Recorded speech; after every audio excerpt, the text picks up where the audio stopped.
It's not calling you Josh Frydenberg, it's calling you Dosh Frydenberg. Under the coalition, taxes for hard-working Australians will always be lower.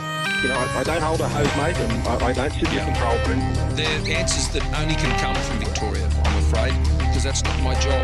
But I ain't spending any time, though, because in the meantime, every 3 months, a person was torn to pieces by a crocodile in North Queensland. Well, g'day, listeners, and welcome to the Two Jacks, episode 112, and we're recording on the 5th of May, 2 days out from the Australian federal election, and we'll be covering that in deep detail. Who's joining me, as usual, is Hong Kong Jack. G'day, mate, how are you? I'm good. You're putting the feet up, another public holiday in Hong Kong? It just does happen to be a public holiday here in Hong Kong for a change. We are recording on a Monday, which is unusual for us. So if we did that more often, I suspect we would have you working on public holidays more often. We had a public holiday on Friday for May Day, May 1st, of course. Yes, of course. And May 5th this year is the Buddha's birthday. The Buddha's birthday. Well, happy birthday to the great Gautama. Australian federal election on Saturday. First thing I want to say about it is it was an orderly election. There were no dramas. There were no punch-ups at polling booths. The loser conceded gracefully on the Saturday night.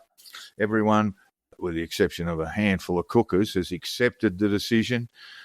And I took the time to have a look at some social media from overseas, of people looking at Australian elections, and they were sort of a bit dumbfounded, Jack, that we have this sort of festive sense around our elections. There's the democracy sausage, there's cake stands, and people standing in queues chatting amiably away. And a lot of our overseas friends didn't quite know what to make of it.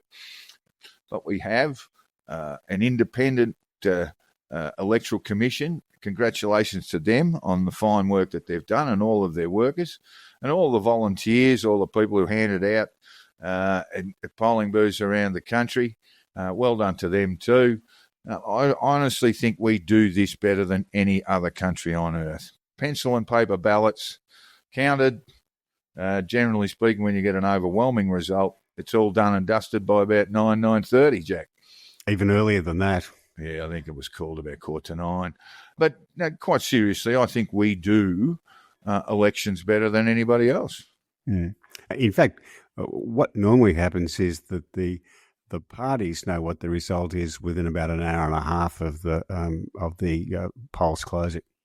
Well, I don't know if that happened at Liberal Party HQ, Jack. I did see a number of there was an ABC journalist and a Sky journalist both claiming that the Libs would do okay, and that was for about 7:30, and they expected to hold this and that, and they were still looking at minority government. Of course, it didn't work out that way. I'm not saying that they would say that in public, but the people on the inside would usually know by about then.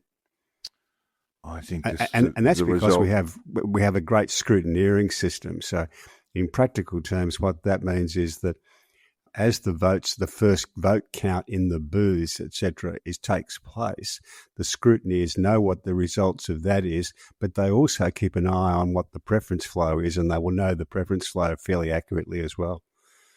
The Liberal on the ABC panel was constantly reminding listeners, to the point where it became a bit laughable, to wait for the pre-polls to be counted.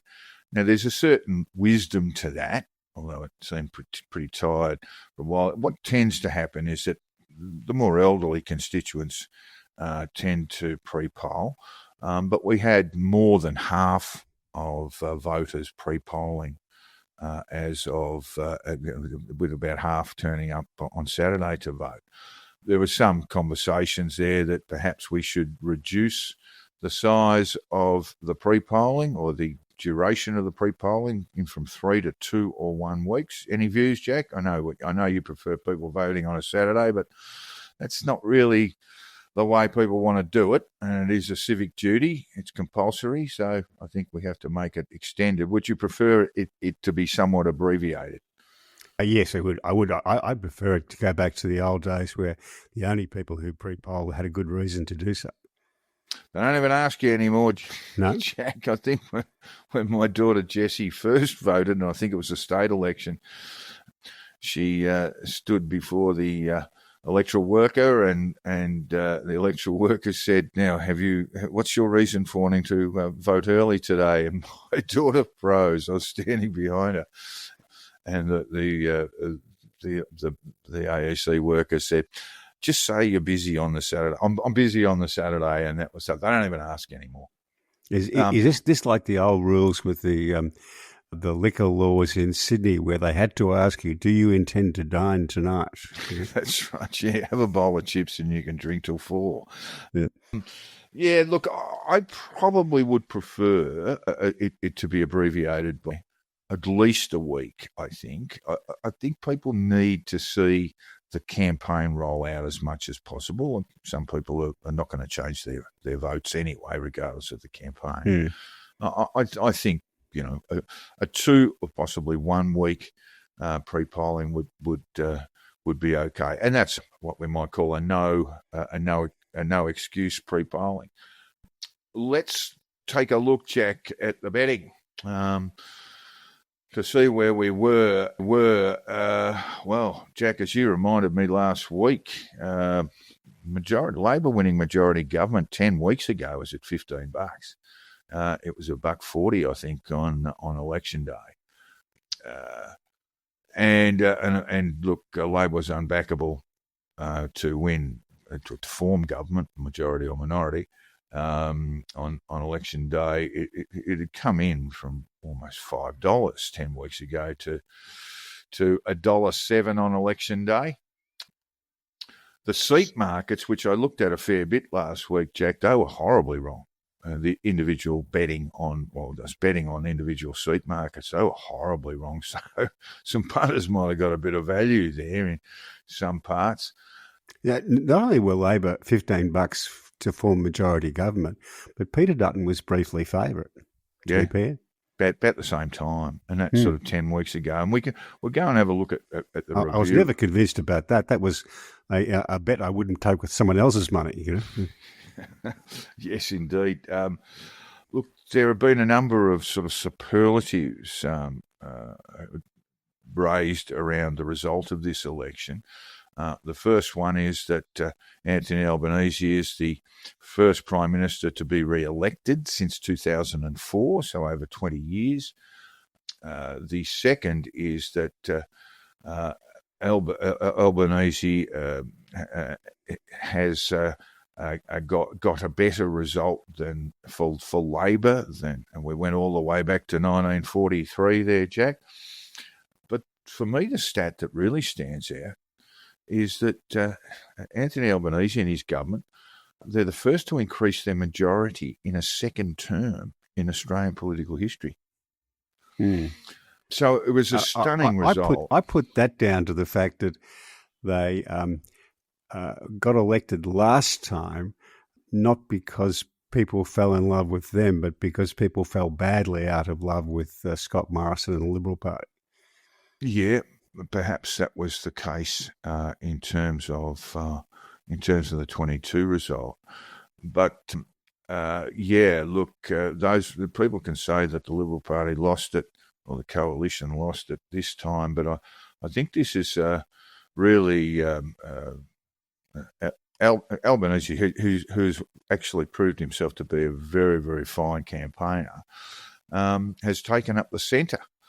And I spoke with a number of Liberal voters yesterday, and they were saying, well, look, at least there's no minority government. At least there's no sort of coalitions of convenience that involve either the Teals or the Greens, Jack. Yes, I don't think people, the Australian people, are very fond of that idea.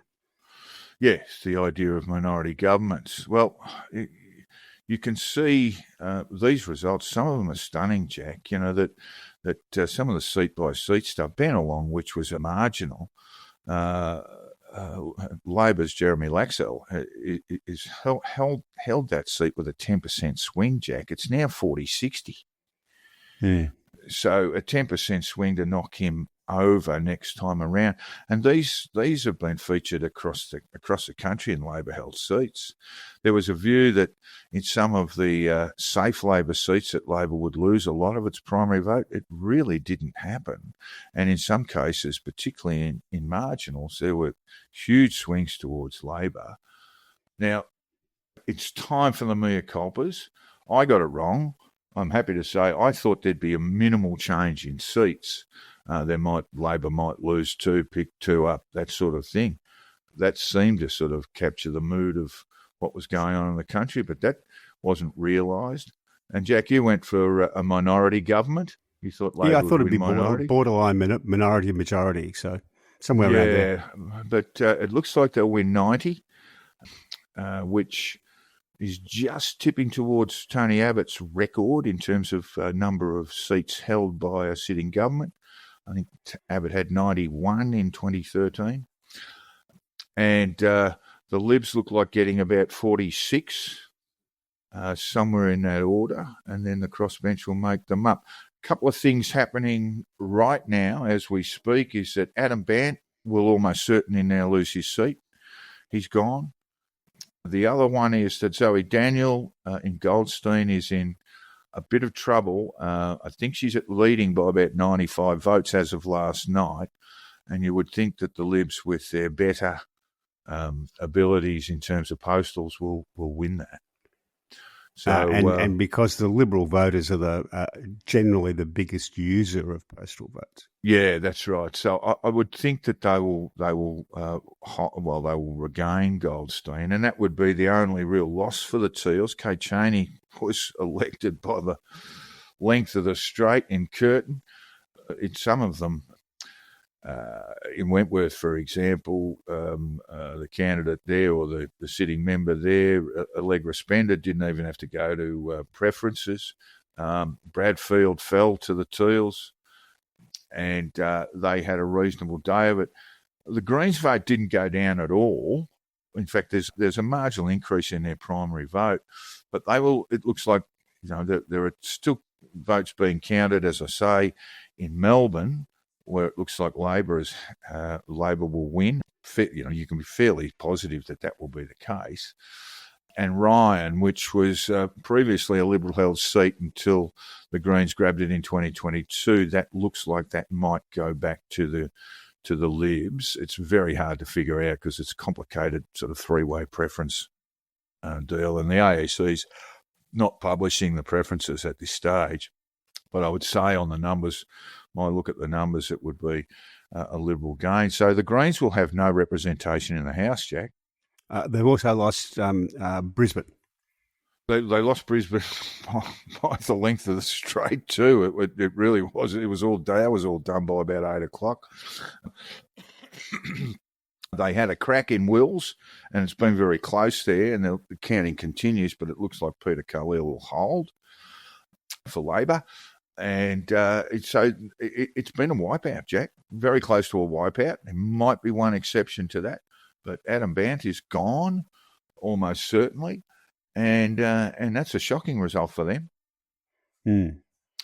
I'm able to come on, you can show the Schadenfreude, Jack. I want to hear it. I want to feel it.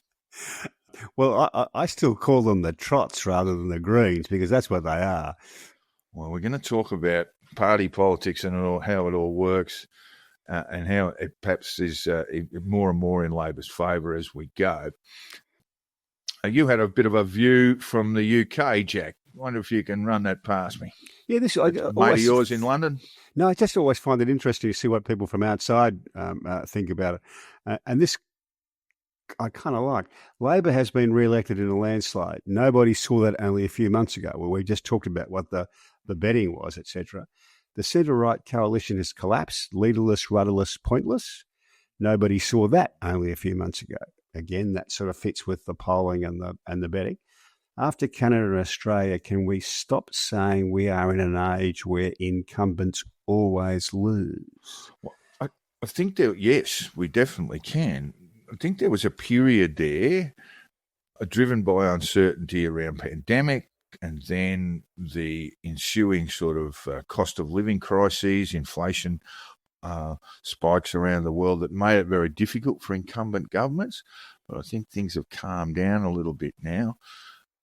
Can we talk briefly about... I think specifically to Australia, at Christmas time, I was hearing, reliable gossip that the sharks were circling around Albanese in the Labor Party and wondering whether he would be even if he won, whether he would be Prime Minister at the end of 2025. Well, he's broken all the records, mate. He is our new god. I understand that. And look, there's a piece in the Sydney Morning Herald today that talked about a Liberal MP who texted, obviously a non-media journalist, salivating at the prospect of the Libs picking up 18 seats from Labor, and named them. They included seats like Werriwa. They included seats like Bennelong, which we just talked about, with a 10% swing to Labor there. And so there was a sense almost of hubris, I think, around the opposition, and in that January-February period. But there was the same sense was in the Labor Party, is what I'm saying, that they thought this was that they would probably scramble back. As recently as 6 weeks ago, the gossip I was hearing was that they would slide back in by getting back in as a minority government or with a narrow majority. That's what they thought would happen. Yeah, and it's I'm sure it's turned around since then. They're never known for their optimism, though, are they? The headquarters boys. Well, they're not all Kim Beazley, who always thought he was going to lose, but he pretty much always did, Jack. But I just there's a fair bit going on here, and we really do need to talk about what's happened to the Liberal Party. Clearly, they suffered from some form of hubris around January, February, where they had gone into favouritism. The polls were reflecting, I think, that Dutton held the coalition held a minor lead in News Poll. I think that was late January, and then they got into this campaign without really doing any work. So let's just talk about the campaign failure. You and I were texting one another on Saturday night, and I said they'll be studying the Liberal Party campaign for a couple of 100 years just to see, but don't do this, don't do this, don't do this, don't do this, don't do this.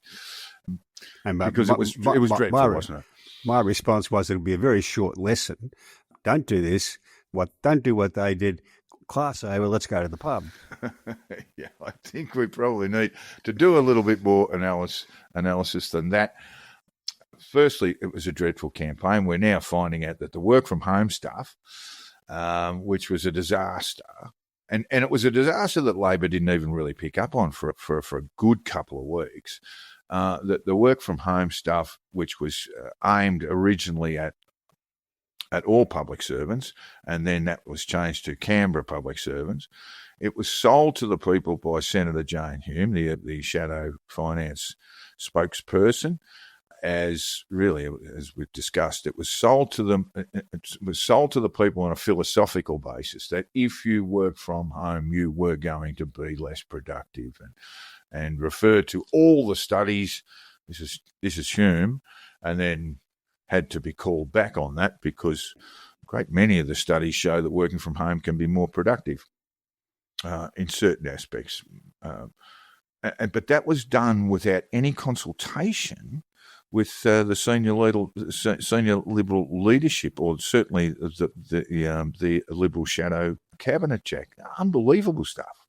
What seems to be missing, have been missing in the Liberal campaign was an office full of smart people who said, but if you argue this is what's coming back over the ramparts the other way. Yeah, and just that policy alone, and we've discussed this on the podcast previously, but they were trying to message their tradie supporters in the outer suburbs and saying, look, you don't get to work from home. Look at these Canberra bureaucrats who do.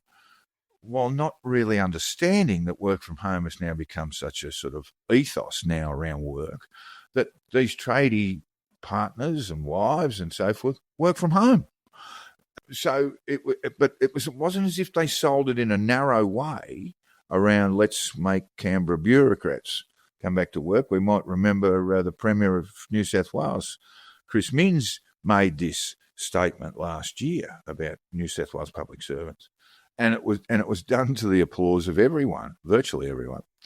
But this was different. They actually tried to sell this idea on a philosophical basis, and that meant that everyone who works from home or knows someone in their household who does went, oh, you're going to stop work from home. And Labor didn't realise just what a disaster this was for at least a couple of weeks, and then they really did. Then they really went to town on it. They started picking this up from their branches. People just saying, "Hey, this is huge." Yeah, but it wasn't just that. No, it wasn't. No. There seems to have been little planning with policy announcements. Yeah. Just generally speaking, they were. I think they probably set a campaign record for the number of policy announcements they walked back within a fortnight. Oh, most of them didn't last 48 hours, Jack, without some form of clarification. They launched their defence policy. I mean, it was a 2-sheet press release that I received and all the other journalists received. They announced it in the last week. With a very reluctant Andrew Hastie, who wants to broaden his appeal to the electorate and wants to get out of defence, but Dutton kept him there because, I guess for a number of reasons, but one of those suggested is that Peter Dutton was a little bit concerned about Andrew Hastie's ambitions. They announced their signature policy of the campaign was the reduction to fuel excise, cutting it by half for a 12-month period, and then for the next week they never went near a service station, Jack. It was pretty dumb, really. They announced their policy to fund the city to airport rail in Melbourne. At a winery. Not at the airport, not in Melbourne City, at a winery. So there were so many of these mistakes being made. Peter Dutton has accepted responsibility for it, but we'll be picking through the entrails of this for a long time. I mean, he got, given that he was going to lose, he got the perfect result. Lose his seat. Okay, you missed the AFP, you missed the big white car at the front door tomorrow morning, but he can get on with his life. Yeah. Look, they'll send your belongings home back to you in a box, in a couple of big boxes. Well, several boxes, right? I should think. And this is what happened to Howard. People might not, and indeed there was a great amount of relish at seeing Peter from the left, from Labor people and the Greens, etc., seeing Peter Dutton lose his seat. That is exactly what you want. The worst thing for you is to go back to the Parliament, go and sit in the Liberal Party room, have the shit kicked out of you there. And then you have to grab your. Then you have to probably announce your retirement at some point thereafter. So yeah, that's kind of what you want. I mean, Peter Dutton will be, I would think, a largely invisible figure over the next few weeks. Did you see Donald Trump did weigh in, Jack? We'll talk about Trumpism briefly. I don't think it needs a lot of attention, to be honest. But did you see the comments from Donald Trump in regard to our election today? Just the headline. Yeah, he didn't know who Dutton was, and he was congratulating Albo. He gave Albo a bit of a rap, and this is the Trump way of looking at things. If you're a loser, not only does he not know who you are, he doesn't want to know who you are. No. So, what effect did Trump have? The MAGA movement have on the Australian election, Jack? Well, I think he disrupts politics generally around the place, and that had some effect in Canada, and who knows what effect it had in Australia. Not much, I wouldn't have thought. No, I think there was, if there was a MAGA influence in this campaign, it was one of, and this is an elbow comment, that kindness is not weakness, that we wanted basically a kinder, gentler one society than perhaps exists in the United States. But there are indeed a lot of people Monday morning quarterbacks who are suggesting that what the Libs should have done, Jack, was go full MAGA. Do you mean Rowan Dean? Was there anyone else saying this? I know there were quite a few. It's kind of staggered me, actually. But Rowan Dean, yes, he's another one that perhaps should be studied for a couple of 100 years, and so whatever he does, whatever he says, don't do. Yeah, there's a certain George Costanza about him, isn't there? All right, so let's get to the Liberal Party, Jack. We've talked about the campaign failures, and I've talked about, since you and I have been doing this podcast, the difficulties the Liberals had. One stat that was being widely put about on Saturday is that their heroes, Menzies, Fraser, Howard, Peacock, Abbott, Turnbull, all the seats in which they've held, some of them are same seats, all gone. And from what we see, with the possible exception of Zoe Goldstein Zoe Daniel in Goldstein, is that they're not coming back. And I've cited this a couple of times on the podcast that Peter Dutton in 2023 said that the Liberal Party was the party of regional Australia, and this was an attempt. I mean, not just that comment, but they were seeking another constituency. What they had done was essentially walked away from their heartlands and said, we'll go and find another constituency. And I think that's the sort of mad stuff that Nick Cater thinks, that the Liberal Party one day will become the party of working class Australia, and it's just a failed enterprise. So we don't need too many signs to see what can happen. Let's have a look at Western and what may well be coming their way. Let's have a look at Western Australia, for example, where they can caucus under a doona. The Victorian Liberal Party is an absolute basket case, and the coalition thought, we can pick up seats in Victoria, but they absolutely got belted. Now, you've said, Jack, that Peter Dutton got them back in the game after the Aston by-election. Have you seen what happened in Aston on the weekend? I did. 6% swing to Labor, and it shouldn't be a seat they're winning. I mean, if this nonsense about them having this new constituency out in the suburbs, the mortgage holders, blue collar workers, etc., stands, then they should be winning those seats comfortably. So, I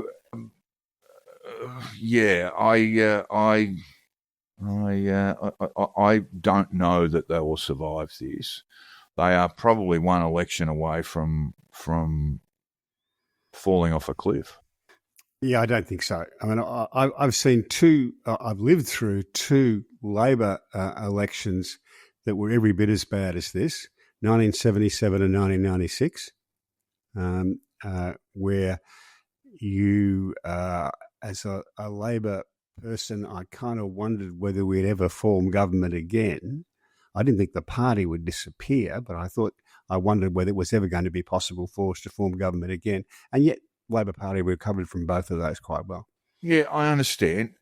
And look, I can talk, when we talk about campaigns, I guess the great academic conversation we could have was this worse than Latham in 2004?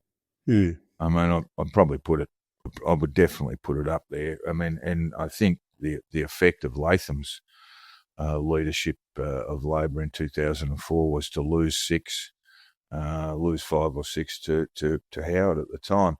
But this is an unmitigated disaster. Yeah, the real issue I've got around the existential future of the Liberal Party is they have rejected that constituency. What they could have done in 2022 was to say, we were wrong. Talk to their heartland and say, we got things wrong. How do we make things better? But they didn't do any of that. They had their tepid review by Jane Hume and others. and it said, we don't have enough female representation in the parliaments and through pre-selection and all that sort of stuff, all of which was true, but they didn't look at the fact that where they succeed, where the Liberal Party succeed, is in that 65 plus demographic, Jack. They dominate the primary vote there as opposed to Labor. In all other aspects, they are behind. And now we know that people in that 18 to 45 bracket now outnumber the voters in an older bracket, in an older bracket, 46 plus. So they haven't changed, they haven't adapted, they haven't broadened their base beyond the boomers, Jack, of which you and I are members. There's nothing wrong with boomers, but you need to be able to broaden your base, and they've failed to do that. They've also vacated the centre, and that's their big problem. And again, we hear a lot of people saying what they need to be is more of a genuine conservative government, move further to the right on things like climate, on things like industrial relations policy and all this sort of stuff. And it just doesn't make any sense. Anyone who thinks that the future is in a harder right should have a look at how Fon got on, how Gerard Rennick's People First Party got on, how the Trumpeter Patriots got on. And Fon, too, for that matter, his vote was down as well. Might come back with two senators. We'll talk about the Senate makeup in a minute. The sane, what I learned from 1996 is the sane response to a loss like this is to take your time, don't make any decisions in the week after the election, but have a look at what the voters saw that the party didn't see. And the choice is you can do that, or you can do what Labor did in 1996, which was to run around, blame everybody else and not be in government for 10 years. Well, that's what they did in 2022, Jack. They said, Albanese's an illegitimate leader, he's a liar, he's a cheat, all this sort of stuff. That's what they did. So rather than address their own issues, they thought they'd be more comfortable just attacking the Labor leadership. I don't really buy this what goes around comes around stuff. I mean, I think that our politics is so volatile at the moment that if you miss out, they are politically homeless, right? They have no constituency. Who would be their constituency, Jack, now? I don't think anyone's got no constituency. There's they still got, 34% of the vote, for a primary vote. So they've got a constituency. It's just a small one at the moment. And they need to work out why their previous constituency, what they see in them that they don't like. They've got to look at that. And that can't be done in a week. It can't be done in 2 weeks. It takes some time to work through that. You've got to be honest about it, don't they? Yes. And what they did in 2022, I think, is real. They basically just laid out the platform for what was going to happen in 2025. They decided it's the people who were wrong, not us, in terms of the Teal, in terms of the Teal ascendancy in 2022. This is exactly what Labor did in 1996. Yeah, I think we live in far more volatile times, Jack, and you've also got, the albatross is around the neck of the West Australian Liberal Party. The South Australian Liberal Party is essentially run by Senator Antic at the moment, who is hard right, and then we've got the Victorian Liberal Party, which is a total basket case. I just got back from Melbourne. Everyone you talk to talks about the sense of doom and gloom around Melbourne at the moment, but no one is saying, I fully embrace the Victorian Liberal Party. They're still on a hiding, I reckon, at the next state election, some distance away. The New South Wales Liberal Party, administrative there, didn't announce, I think, a dozen candidates in their local government elections for reasons that are still a bit of a mystery. And they seem to be a real basket case. I think what I would say about your comments, Jack, if they are not honest about what happened, then they will die. I think also if they feel the pressure to move ideologically towards a sort of Senator Antic place where he lives ideologically, they will die. If they do not realise that elections are won in the centre, which is the number one truism around Australian politics, then they will die. Come on. Well, need long I've got silences. anything to add. I watched all this happen in 1996. Yeah, I know you've watched it all happen in 1996, mate, but that was... And it drove with me respect, nuts then. that was 30 years ago. Yeah, and it drove me nuts then. I watched the Labor Party blame everybody else, shift further away from what most people wanted. So it's up to the Liberals what they do now. I mean, I don't have a particular fondness for them, but I don't dislike them. I grew up in Liberal and National Party seats. So the people who vote Liberal and National Party are the people I went to school with, you know. So I don't have the only people I really don't like in politics are the Trots, the Greens. And that's because I spent 10 years battling them when they were still inside the Labor Party. And I think that's another advantage that Labor have got. I mean, Paul Kelly used the term that they had become experts in exploiting the preference. That's Labor. It is Labor. That is become experts in exploiting the preferential voting system. The guy got 34. Liberal vote looks to be around 30, 31, and so we are seeing this diffusion of pluralism that's being experienced around the world, but we have a preferential voting system, and Labor gains from that in that Greens' preferences almost all go back to them, and but when we look at the fragmentation on the right, those preferences aren't coming back, whether they're coming from FON or one of these other idiotic I'll put my name to a political parties, they just don't come back in the same way. So that's part of the problem. The other thing that Labor benefits from is that your old mates in the ESL, of which you were a member, they're now in the Greens. You know, no, about a third of the old SL are in the Greens. Yeah, that's right. In fact, what we've seen in terms of wins across the Labor factions is that the left faction will be overrepresented in the parliament. Yeah, the non-tomato left, yes, yeah. But what I'm saying is that if you don't have to deal with some of the extreme voices because they've now gone to the Greens, they see a political life for them there. That is a real benefit for the Labor Party. The coalition gets no benefit from the fragmentation to the hard right, or little benefit from it.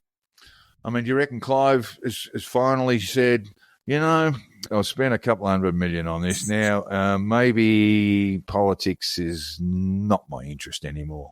I think he's in the midst of negotiations with a couple of Chinese companies. It probably depends how well he comes out of that, how much money's around. No, he makes something about $250 million in royalties every. It might just be annual, but that's from his iron ore mine. Yeah, but there's a couple other plays going there, and if he walks out of there with more money, he might still spend it. It's just a hobby for him. It is, but it was so ridiculous, Jack. It was so ridiculous. They went through this rush of pre-selecting candidates. They had guys that had convictions for fraud. Another bloke had the Bunnings serial killer kit in the back of his car when the wallet was pulled him up. Never seen a more outrageous group of clowns who thought they'd be in the parliament. His primary vote sits just below 2%. So pretty much everyone who had a crack for the trumpet of patriots will be losing their deposit, Jack. Now, well, people like Clive always spend their money on something. Who is the bloke they used to call the Colbogan, who went into horse racing in a huge, huge way? He spent hundreds of millions of dollars on that. And it all went badly for him in the end. But yeah, it's just a hobby for Clive. Well, it's just what it does, Jack, though, is contribute to this fragmentation of the Conservative vote. Yeah, and confuses that through preference deals. Let me just go back to the Liberal Party one more time, Jack. They were preferencing Fon, and they were preferencing or in the case of in Kooyong, they were preferencing the Libertarians, Jack, who also had a shocker. By the way, they got less than 2% of the vote across the country. And what that tells people who are living in leafy green suburbs, particularly if you're preferencing Fon, is that they're a party that they just don't want to be a part of. Yeah. So another shocking mistake. All right, the Senate makeup. Well, Labor, gee whiz, Jack. Whew. New South Wales, Labor 3, Libs 2, Greens 1. Victoria, Labor probably 3, Libs 2, Greens 1. Queensland, Labor 2, Libs 2, Greens 1, Fon 1. WA, Labor 3, Libs 2, Greens 1. Maybe one of Labor's 3 will go to Fon, depending on the count. So they'll have 1, 2, 3 senators in the new parliament. Hanson didn't run. It looks like Malcolm Roberts has been re-elected, but that's only just a mild irritation to me. It looks like Jackie Lambie will be returned, but it's not quite finalised yet. She got about half a quota. Labor will get 2, as will the Libs. Greens 1, and it will be out of the Labor Party or Jackie Lambie network on whether she gets back, but I'd say on the numbers that she would. Mr. Pocock, the former Wallaby, Jack, he got his quota, bang, in Canberra. So he's done very well for himself. Labor will win the other Senate seat there, and in the NT, Labor won and the Country Liberal Party won. Unsurprising. Won't change. I don't think I agree with Pocock about. I don't think I agree with David Pocock about much, but he does do the work. He does. I think he's a very good senator. Yeah. I think he's an impressive fellow because he does do the work. And you don't always see this with a lot of senators, some from the major parties and a lot from the minor parties, that they just, I've fallen ass backwards into the Senate. I'll just put my feet up and enjoy the 200 large and the free car. Yeah, not much in the way of pesky constituents, Yeah, exactly right. Well, there was a lovely comment made by what's his name? First name McGrath, the Queensland Liberal LNP guy. He said, "You never let senators do any talking on the campaign circuit." They probably should have listened to that advice. You could say that the coalition's going to have to shuffle around a fair bit just to get a front bench. Who becomes their leader? Who's the one who should become their leader, Jack? Oh, no idea, and too early to call. They were asking. In fact, who was it on Saturday night was pestering Dan Tehan about whether he'd be a candidate, and he very sensibly said, "Look, this is not the time to be talking about it." On a Saturday night, he doesn't even know who his fellow party room members are going to be, let alone have time to think about whether he can count the heads and work out whether he's a serious candidate. They've lost a lot of their front bench. Yeah. But while you mentioned Tehan, I think he would actually be a reasonable choice. Now, Dan, whoever gets picked is never going to be the next Prime Minister of Australia. Let's get that out of the road. Yeah. In fact, you could make a very solid argument to say that no member of their front bench will find their way on the Treasury benches for at least the next 10 years, Jack.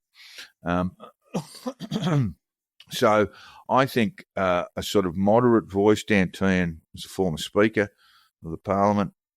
I think he did reasonably well to fight off a very good campaign from an independent in his seat of Wannon. And he might be the voice there. But the other candidates are Andrew Hastie, who, my estimations on him rose dramatically over his involvement over the Ben Roberts-Smith stuff. We've got Susan Ley, if you like your politics crazy, she's the one, and the other one would be Angus. But there's a fair bit of noise around about Angus. That perhaps when we talk about doing the work doesn't like doing a lot of the work. One of his unnamed, anonymous colleagues said today, he had 3 years to work out a tax policy. He just didn't do it. Yeah. As to how long it will take, from 1997 it took 6 years to 1983, but a fair bit of luck was involved in that, and they had Bob Hawke to bring into the Parliament. From 1996, which is the other great loss that people have suffered, it took more than 10 years. Yeah, I think that's a reasonable sort of time frame. I would think politics are quite volatile now, so while people say, oh, well, Labor's in power for the next 2 terms or 1 term, you can see major swings against them, but this mob would have to rise from the ashes. And it depends. You can have a little bit of luck. Post 2007, the Liberals had quite a bit of luck. Yeah, they did. Yeah, the old knifing a sitting prime minister. I think we've passed that madness, Jack. But I think there was a bit of a hangover from the Liberal bloodletting that came to play. That from the Abbott days, he got rolled. Turnbull, he got rolled. Morrison. There was a sense that Peter Dutton was the sort of last man standing in all of that imbroglio. Yeah, and here's another one, I think, where the public's perception of him deteriorated over time and deteriorated as the campaign went on.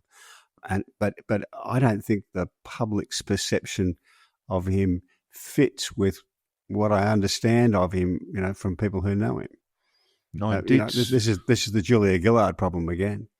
Yeah, look, I've met Peter Dutton a number of times. I know people who are just businessmen and they've sort of bumped into him at various functions and so he's quite an agreeable sort of fellow. I thought his speech, he looked particularly dry-mouthed, but a little bit stumbly, but I thought his concession speech was excellent. These are easy things to do, though, Jack, aren't they, when you're being belted? Be humble. Well, they're not easy at the time because they're not easy to give, but they're easy to write. Yeah. Because it's all humility. Yeah, well, we shall see, but as of today, Anthony Albanese has become a Labor god. He's done things that Bob Hawke hasn't been able to do electorally in just his very short time as Prime Minister. Now getting into, he will almost halfway through the term, he will pass Keating as I think there'd be Curtin and then Keating. Then I was watching Jim, so he'll move into number 3. I was watching Jim Chalmers on Saturday night and looking at his face and thinking, when you sat down tonight, you probably thought there was a fair chance you'd be Prime Minister by end of 2025 or early 2026. That's gone. Yeah, he's going to have to do the hard work. Of all the people that Anthony Albanese should be grateful to, I think Jim Chalmers is the main one. He has been as impressive as anybody on the front bench. He's a good media operator. He has a good Queensland sense of being able to talk at a reasonably comprehensible level. So I think he's been really one of the weapons that's helped Labor to get this win.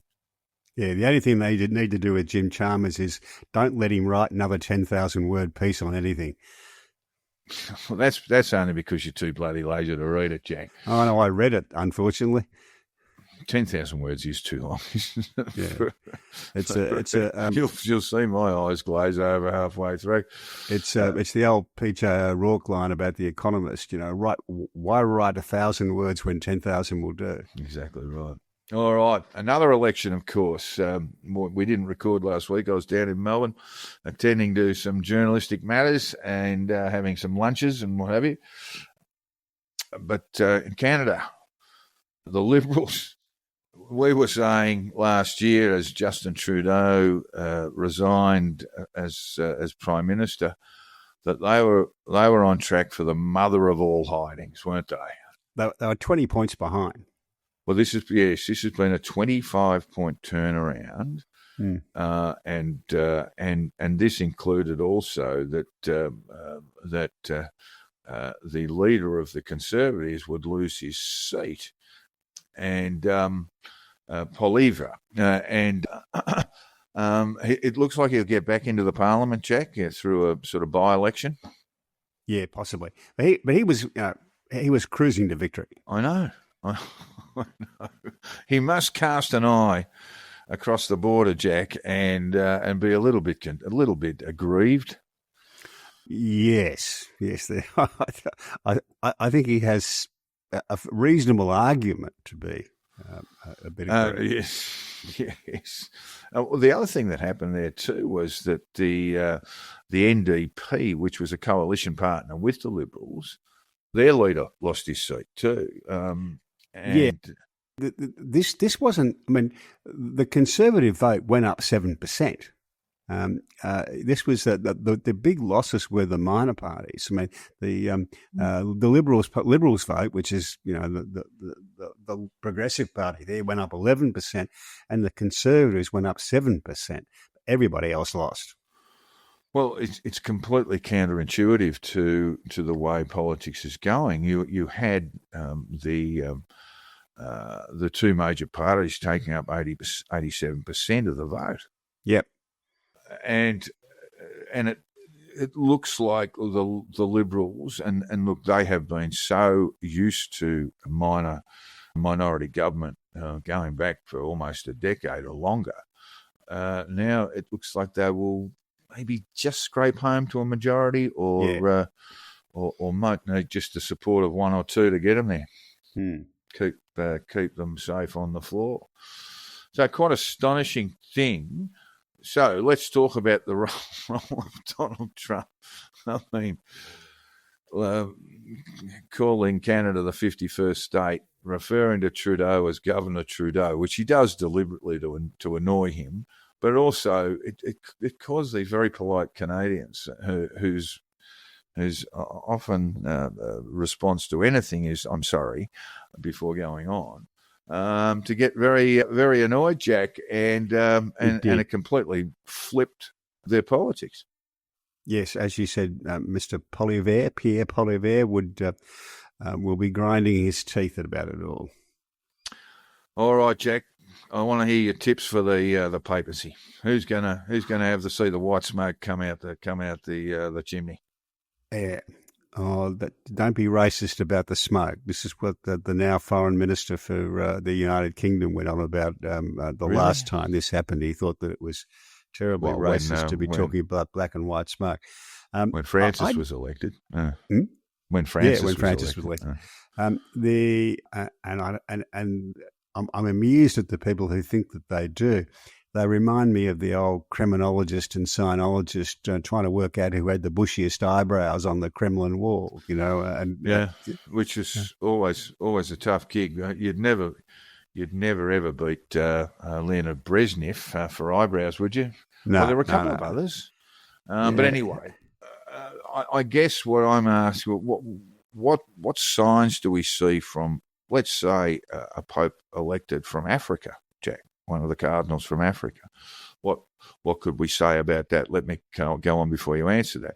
Will it go back to the Italian realm? And the Italian cardinals tend to be, as a rule, quite conservative. Or will we live and look at somewhere like the Philippines, Jack? Yeah, who knows? I'm just amused that you can have a, not in Hong Kong, of course, because all the betting here is controlled by the Jockey Club. But you can find betting markets on this, and even betting markets on how many sessions it will take to produce a pope.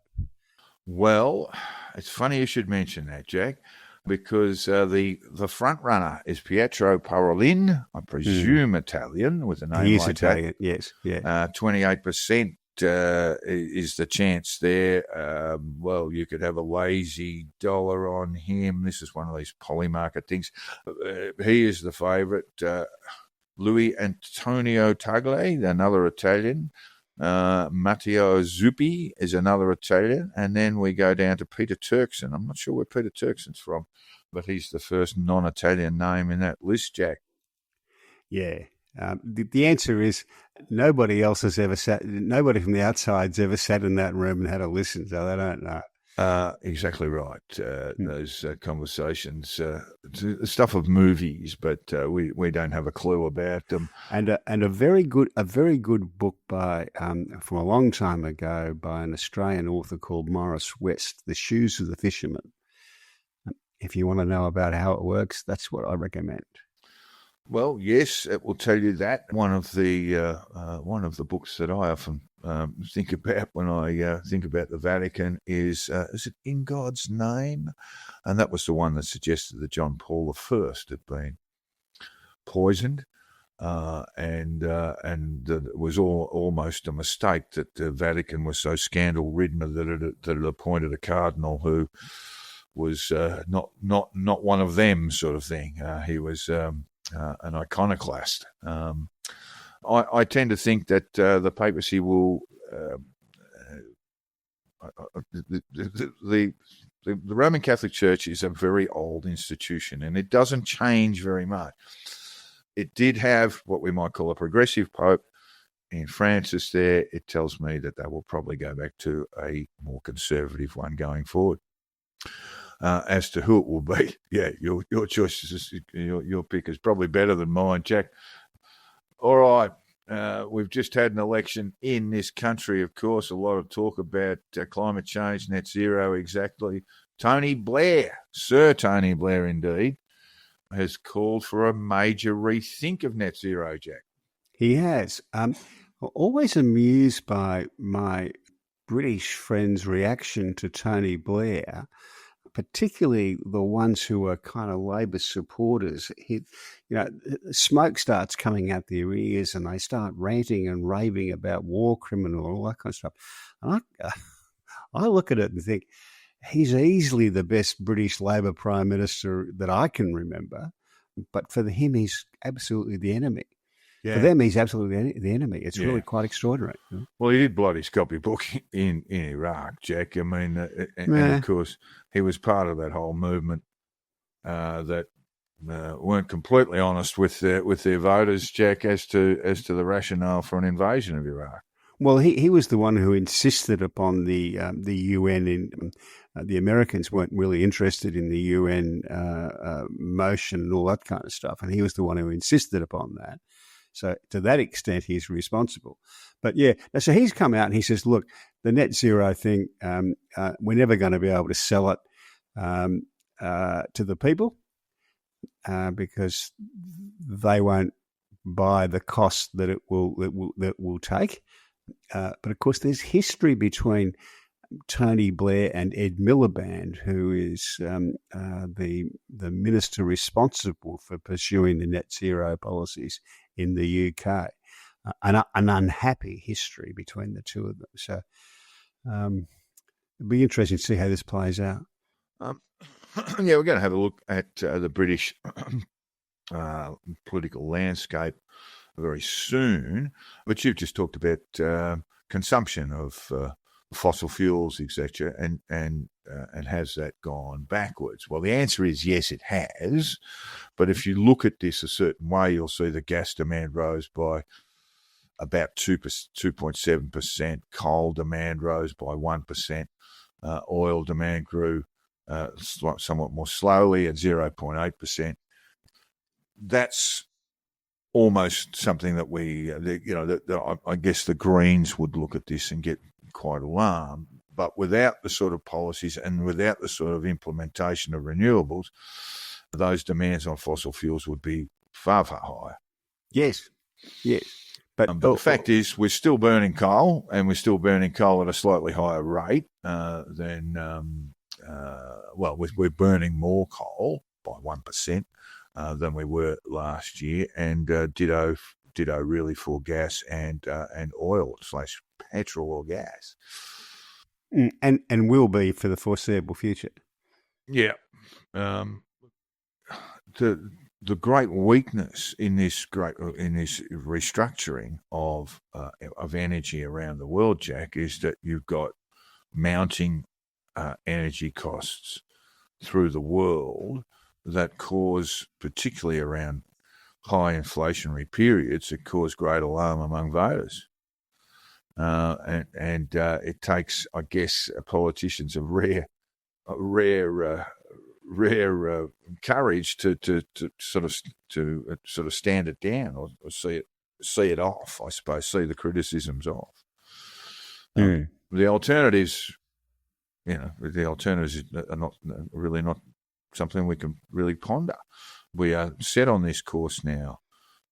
I could talk to you about renewables and the level of entry now in renewables into our grids, almost 50% now, Jack.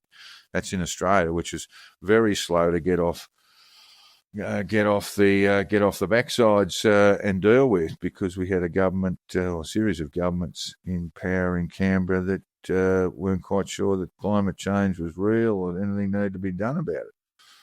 We go now to the United States. The first 100 days came up for Donald Trump, Jack. We didn't include the polling figures in this, but his approval rating is, I think, 39%, depending on where you look. It's the lowest approval rating for a president in his first 100 days in living memory, with, I think, JFK being the winner. And then we go down to Trump 1, which is, I think, about 42%, and then Trump 2, which is 39-40. Yes. Yeah. I did see an interview with the head of the Los Angeles port, which is the largest port in terms of imports to the United States, Jack, and imports through the LA port are down by 1/3. Yes. That speaks of, and of course we've got the quarterly figures for the United States now with their economy shrinking by 0.3%, another quarter of that, and they go into recession technically. The tariff stuff, Jack, it's been a disaster, hasn't it? Yeah, well, so yes. far. Politically, it's just a disaster. Yeah. And economically for the United States, it really hasn't filtered through just yet. Meanwhile, Jack, I don't know, we're talking about the Vatican, but of course, the Donald was in the papal robes, Jack. Yes, I saw that. Did you know that's in the White House? Do you know that's in the White House website? Yeah, it's on his personal website as well. Do you want to try and explain it, Jack? I don't think it requires explanation. It's just what he is. Maybe he's looking at the Medici popes and thinking, that sounds like a bit of fun. Mm. Although I don't think anyone will ever describe Donald Trump as Il Magnifico, as the magnificent one. But he might go down. Was it Alexander IV died on the job, Jack? Very strange behaviour, Jack, and we're starting to really worry about. Well, I've got to tell you, I saw it and laughed, but so do I. But for a lot of Catholics, that's going to be an affront. I mean, you're a Roman Catholic, I'm not, but there are going to be a lot of people who are unhappy with that. Yeah, look, it's just such strange behaviour. There's a lot of people who want to be offended, in all sorts of walks of life and in religious beliefs, but I haven't seen anybody tell me they found it offensive. Oh, yeah, look, I saw a number of people who are claiming to be Roman Catholics on social media, claiming to be offended. I'm not offended by it. I'm just wondering what's going on in that rat's maze of a brain of his. Oh, I just looked at it and thought, well, it made me laugh, and he probably thought it made him laugh too, so why not? Well, he's been asked about it since. He goes, I'd really like to be Pope. That's where I'd like to be. You've got to become a priest first, Donald. You can't just wander into the College of Cardinals and put your hand up. And if you didn't get elected in the college, what would happen? He'd come out and say, basically, this has been a fake election. When I first saw it on social media, the first comment that came up was, "I didn't even know he was Catholic," which made me laugh even further because you haven't got to be a cardinal to be elected. You've only got to be a male Catholic to. True enough, yes, but he doesn't. I haven't had a call yet. I've got to tell you, I've been sitting by the phone waiting. I know. You're very unlikely to be selected, but you probably stand a slightly higher chance, at least technically, of becoming the next pope, or indeed any pope going forward than Donald Trump. Quite strange behaviour. There's a lot that's going on that's very, very strange in the United States at the moment. We'd probably have a more detailed look at it next week. I can't remember whether it's 70 or 80 you've got to be under, but I'll be 70 in a few months. So they better get on with this. You might have to wait. Hopefully they'll pick a bloke who's, health's not great, Jack, and then you're a chance. I've never been to Rome. He failed the medical, and he's only there for a few weeks. I've never been to Rome. I might enjoy it. Yeah, well, look, the Vatican, it can't be a bad place. Friends of mine just came back. They were travelling through Europe and did some cruises around the Mediterranean. They spent some time in Portugal and Spain. And then they were in Rome just at the time of the funeral, and they were. My mate's certainly not Catholic. He said he was very moved by it all, and I don't think anyone does funerals quite the way the Roman Catholics do, Jack. They are the masters. All right, United Kingdom. We spent some time looking at them there with Tony Blair. There's some really sort of odds. I mean, look, we're so far away from an election there. All I would say about the UK at the moment is that it's in a state of flux politically around the Reform Party, Jack. It is. They had, just for the listeners who haven't been keeping up with the news, they had a House of Commons by-election and a whole series of municipal, council and regional elections at the weekend. And the end result, the BBC's calculation, if that turned into a national result, would be Reform with 30%, Labor with 20%, Lib Dems with 17%, Conservatives with 15%, Greens 11%. That would just about wipe out the Conservative Party. They would have about 5 seats, I think, if that was reproduced nationally. Yeah, I was talking to a mate of mine, lives in London, pays taxes in the UK, pays taxes in the US and in Australia for that matter. He's an Australian lad, but he's also a UK citizen. And I said to him that the Conservative Party might, and he's no fan of the Conservatives. His politics are more probably centrist. And he said, look, you really got to watch Reform because there's a very strong chance they'll just blow themselves up, which happens with a lot of minor parties on the make, don't they? Egos and... Always a chance with small parties like that, or startups, if you like. Once you get egos and a sniff of it, you see. So it's not just that they've got egos there, but when they get a sniff of real power, that's when these people start really behaving badly. And it looked like that just 3 months ago. There seemed to be internal battles going on that they were going to fall over, but they haven't yet, and they're getting stronger and stronger. So it's one to keep an eye on, but. Well, it's definitely something we will be watching. I mean, just the BBC projected national vote share. I don't know if you just read this out, but just on the percentages: Reform 30, Labor 20, Lib Dems 17, Conservatives 15, Greens 11, others 7. So we're talking about by-elections, and we are talking about protest votes and those sorts of things too. But it is certainly something to watch because the UK political or representative politics in the UK is changing as we speak.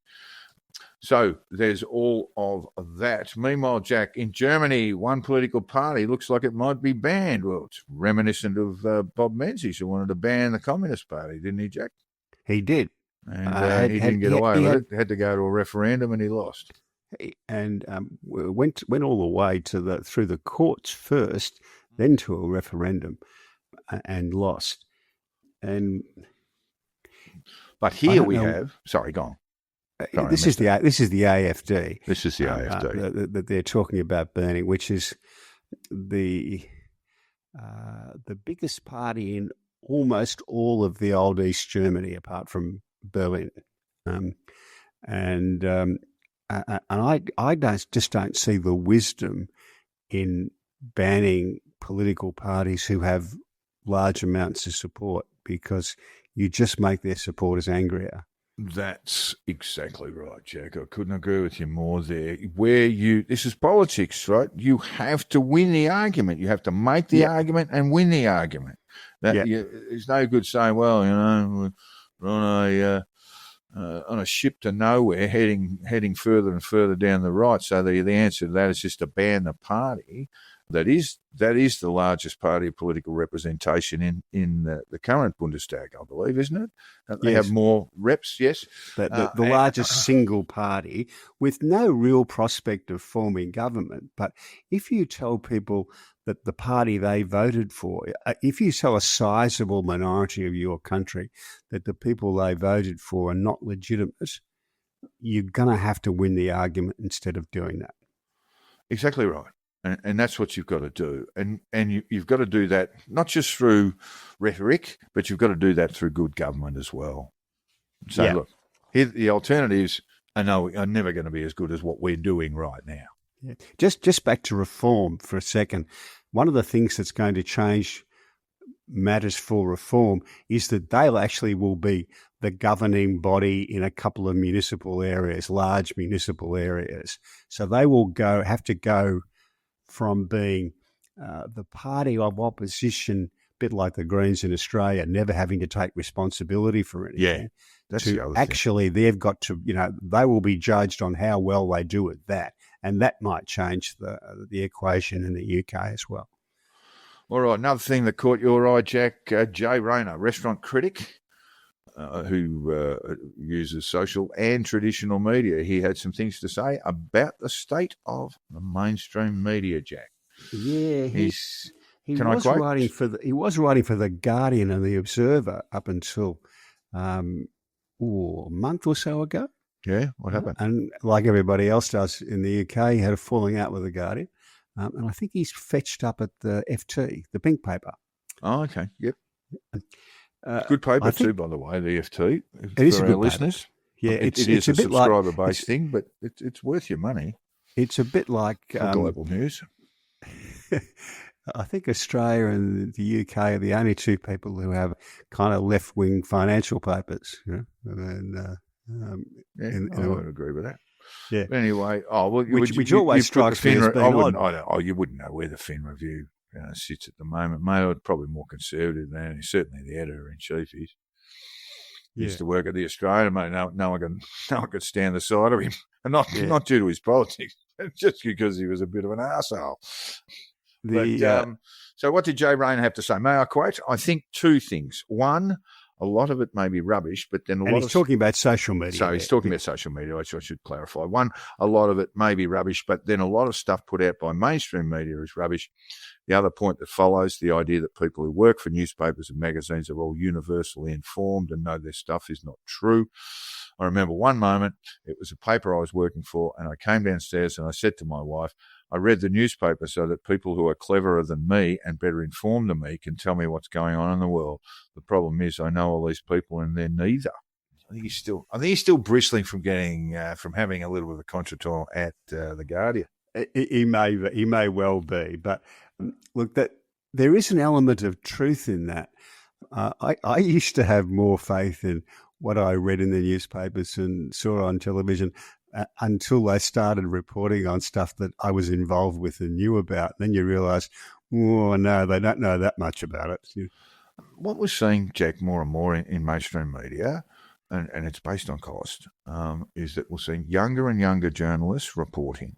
Now, I have a great deal of faith in those young people, but those young people, if they sat down and we started talking Australian political history, and they might be reporting on politics of the day, they're not going to know a lot about what happened in 1948. They're not going to know a lot about the fracture of the conservative right in the days before World War II.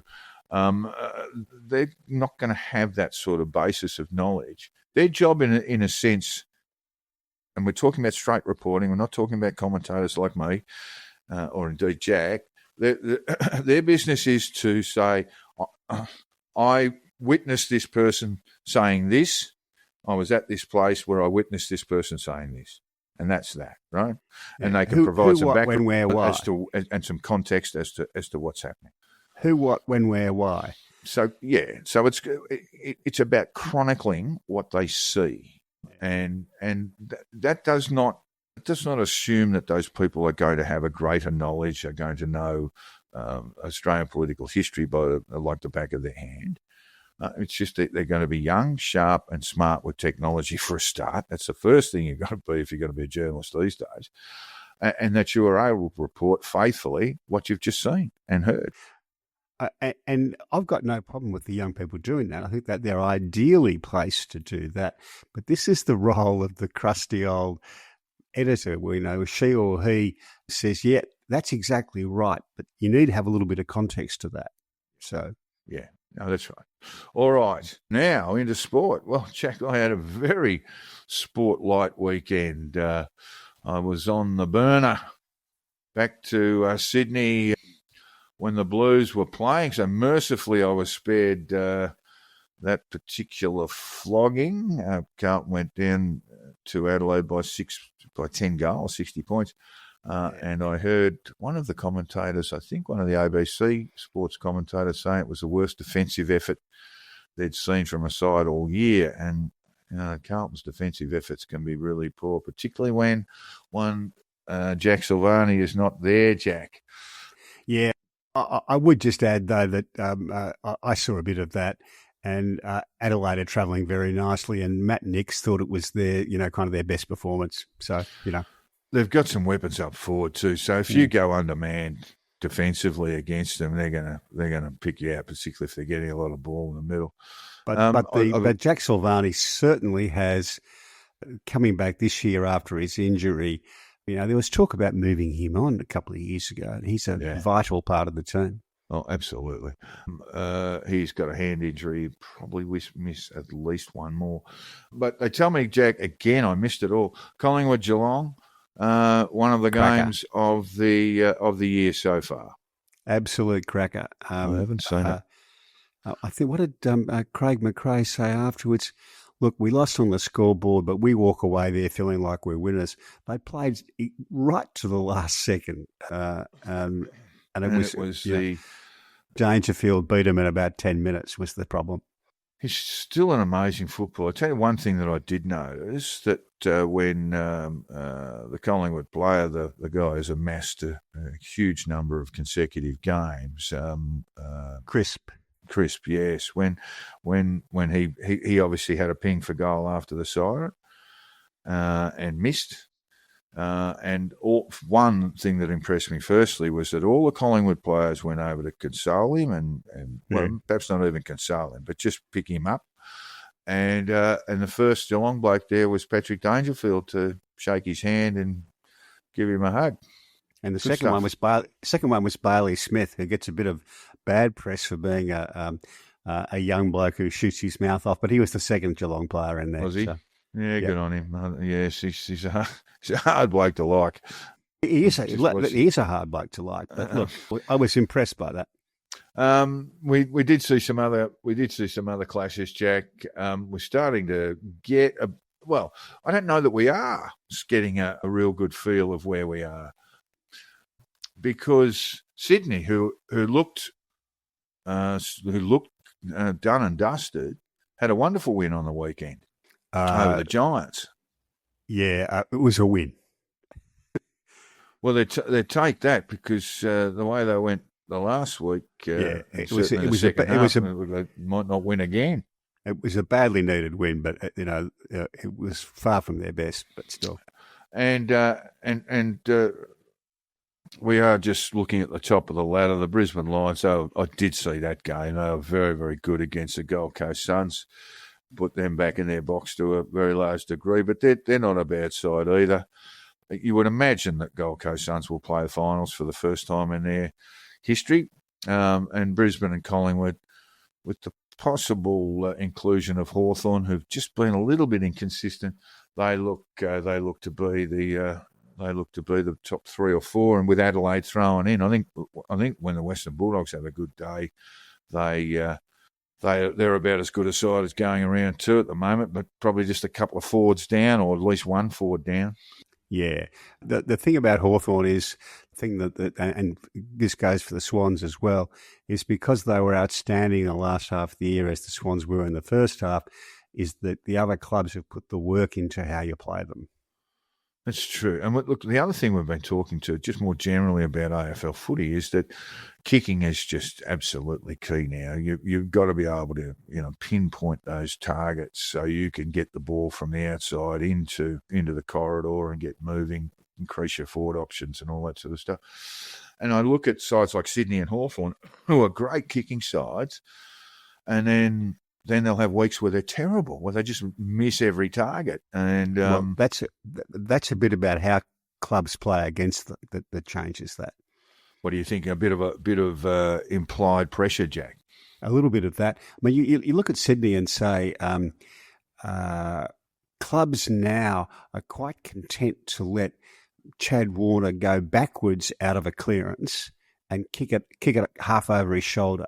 What they won't let him do is come out the front of the pack, because if he comes out the front of the pack, they nearly always score. So they'll force him to kick a chip kick from the back rather than come out the front. Well, just staying with that game, obviously a great game. I missed it. I might try and catch a replay or at least some highlights, but 82,000 at the G for the Collingwood Geelong game, Jack. Saturday afternoon, of course. In fact, there were two games on the Saturday afternoon, and neither of them were shown free to wear. And it does make me feel that some people are missing out. What I think they're doing is they're cutting kids out, cutting young people out. I mean, if you're 18 or 20 or whatever, you're going to go to the pub and watch it on cable if you haven't got the cable at home. But if you're at home with mum and dad and they've got 5 kids and and they can't afford Fox or KO, you're not going to see a great game like that. I think that the AFL have made a mistake with that. Yeah, I think they have. It's remember when rugby went to all pay-per-view television? Yeah. They wiped out so much of their audience. Yeah, they did. I think there's a great risk associated. I could say how KO has all sorts of cheap ways. I suppose it's relatively cheap and they could perhaps look at it on their phones. I just don't think it's ideal. I don't think it's ideal for the development of the game. No. All right. Speaking of development, what about that kid? The kid from the IPL? Yeah, Vaibhav Suryavanshi, 14 years of age. Jack, we saw him debut a couple of weeks ago. Got out and looked like he was going to burst into tears. Knocks up a century in the IPL, playing for the Rajasthan Royals. He's the youngest bloke to make 100 in any sort of what we might call list A white ball game, beating out, I think the next one was his 19-year-old, Jack. Yeah, but he's played Ranji Trophy. He's played red ball cricket as well. Yeah. He's going to made 100 against Australia in that. Yeah. It's a little bit worrying, Jack. Yeah. I mean, you never know. Remember when Sachin burst onto the scene? He had a teammate who they used to play cricket in together as kids. Can't think of his name now. Vinod Kambli, I think his name. Oh yeah, I remember. Who was? He looked, if anything, even a bit better than Tendulkar when he started it, and he flamed out by the time he was about 20. Yeah, and look, that can happen too. But I mean, look, there's a wonderful documentary around Steve Waugh's photography and travelling through India. And in that documentary, we were seeing 3 and 4-year-old kids playing bloody perfect cover drives in the nets, So you've got 1.4 billion people. They all love cricket. You know that they're going to have not just one or two, but they're going to have a poultice of these precocious talents coming forward, Jack. Yeah. Now, as a Carlton man, Peter Bosustow. Yeah, Peter Bosustow, the great Buzz. I think 65 games for Carlton, 2 premierships, goal of the year and mark of the year in 1981. Probably the goal of the year is probably one of the best goals ever kicked, I reckon. The mark of the year wasn't bad in front of the old Heatley stand, where he got a lift off one bloke and then lifted off another and basically took the ball 3 metres off the ground on his chest. Just an excitement machine. And very, very sadly lost to us. I think he'd been battling with cancer for some time, died in Perth. Yeah, it's just not often. I watched a lot of Carlton in those days because I lived around the corner, but from Princes Park. But it was it's very rare for a bloke to have the impact he did in 65 games. I was trying to think who else did. Neil Danaher at Essendon, maybe. I think he only played 60 or 70. But, yeah, you don't often see blokes who play 60 games have such a lasting impact on the game. His 1981 grand final, Carlton beat Collingwood in 1981 by about, I think about 3 goals. The story goes that the Buzz, who was the excitement machine and that year had won, he actually said after he took the mark of the year, and that was late in the season, now I've just got to kick the goal of the year, and he did against Geelong, and I think a qualifying final out at Arctic Park. And they say that by the time he arrived to the 81 grand final, arrived at the G 2 hours too early. He'd basically spent all his emotional energy and had a pretty quiet day. But in 1982, he didn't win the Norm Smith, but he would have been in calculations. Put it that way. He was very, very good that day. He probably didn't win the Norm Smith because he belted Graham Landy a couple of times. But that was the game. The 82. Well, that was 82. Yeah, 82. Yeah, 82. Well, that's when Carlton got out to a 4-goal lead, and then Richmond thought the only way to stop this is just to start whacking blokes. And they forgot that they had Wow Jones. Carlton had Wow Jones, who was a pretty ugly customer and a stink. And I think the General Lee copped a couple of hard rights to the head, and then Carlton ended up winning by that 4 goals that they got out to that early lead by. But Buzz was one of the first. Valet the Buzz. It is extremely rare for a bloke to have so much impact on the game in 3 seasons. Yeah, he was one of the first really good defensive forwards. He was he was just the fella. David Parkin used to put him on the most damaging defender, the one who could do damage going the other way, and he was terrific at that. Anyway, go on. We just want to have a quick look. And he was a character around town. I'm living in Carlton in those days. I saw him everywhere. Well, Parko said that he was a difficult bloke to coach, but he would always apologise. And he said of the Buzz that he was a good man and a good and decent man. Had a massive week in the NRL last week with about 20 blokes sent off at some point. It was a little bit similar this week, but also while they had a little bit of a hiccup the week before, the Bulldogs are just running on top of the ground, and they just run the ball fast through the centre. They're a very, very good side. Storm had a bit of a shocker over the weekend, and Canberra Raiders have moved into second spot, Jack, with the Warriors not far behind. Yeah, a bit of a changing of the guard in the NRL, isn't it? Wow, look, the Panthers have finally had a win there now. They were on the bottom last week. We didn't get a chance to talk about that, which is astonishing in itself, isn't it? This was the side of certainly the last 4 or 5 years, and they've been struggling to get a win. So they're going. They've announced their they're back a little bit this week, and gee, well, they could probably still make the finals, but they're going to be hard pressed to do that. There was a good. I watched a bit of a good West Tigers Dragons game too, as well.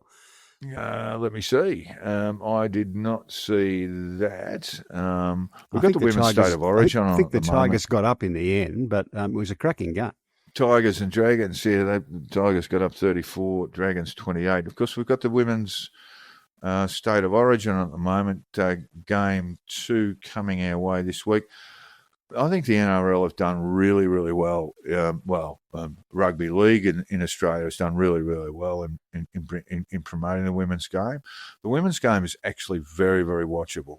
Catch and pass, smart movement of the ball, the sort of thing we like to see in rugby, particularly AFL people. So yes, they've done very, very well there, and there's more to come. There is.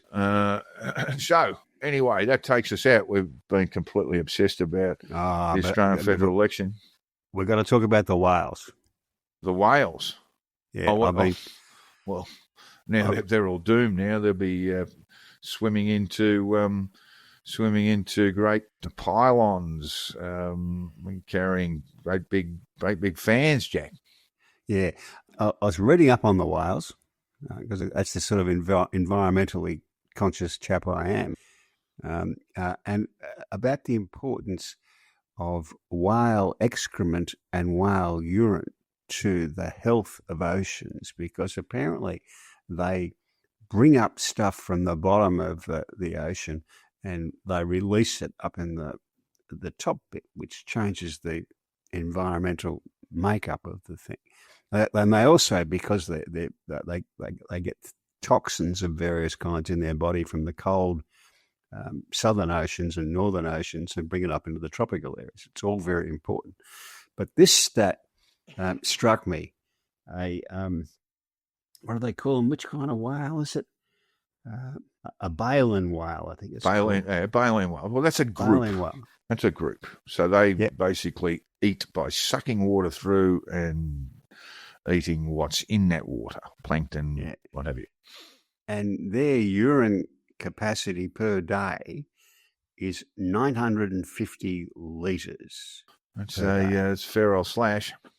And I was reading that, and I was thinking of you and thinking, bloody hell, he'd be struggling with that, wouldn't he? I wouldn't be able to do this podcast, Jack. I'd just be sitting in the toilet all the time. So just so you understand, because I gather you're new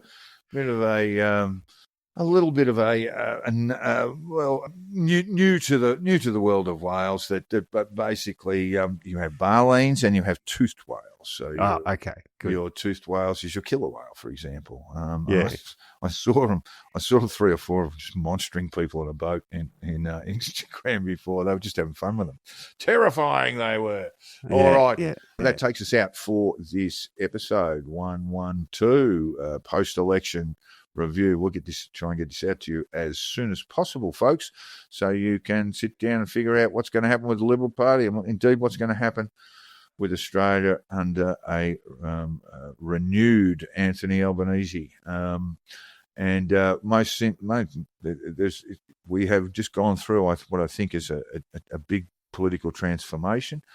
And I think there's no doubt about it that, love him or hate him, Anthony Albanese is going to be a transformative figure in Australian politics going forward. He will be like the Hawks and Howards.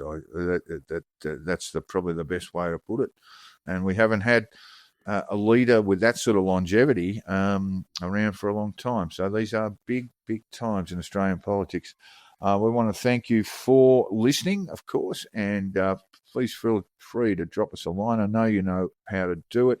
You can get hold of me on X, formerly known as Twitter, at Jack the Insider. My DMs are always open. Love having a chat. I was having a chat with Libertarian bloke today. A very civil conversation it was too about Malay's government in Argentina. And feel free to drop in there. And you can get hold of Hong Kong Jack too if you want to discuss whales particularly. And you can get hold of him on his Substack. What is it, Jack? Or on Twitter. You can find me on there. He's on there too.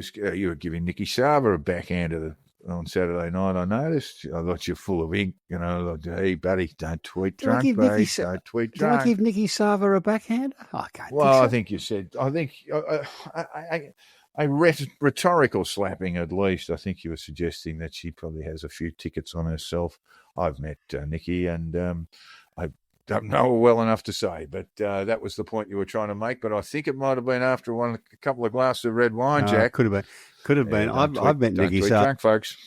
I've been Nikki Sava as well, but it was in about 1988. Yeah, I met her a couple of years ago. She seems like a perfectly nice woman. She was having a go at Peter Credlin, and the two obviously don't get on well. I've met Peter Credlin as well, and I can honestly tell our listeners that she is a very, very lovely person. All right, well, that takes us out. Look forward to talking to you next week, folks, on the Two Jacks. Thanks for listening. See ya.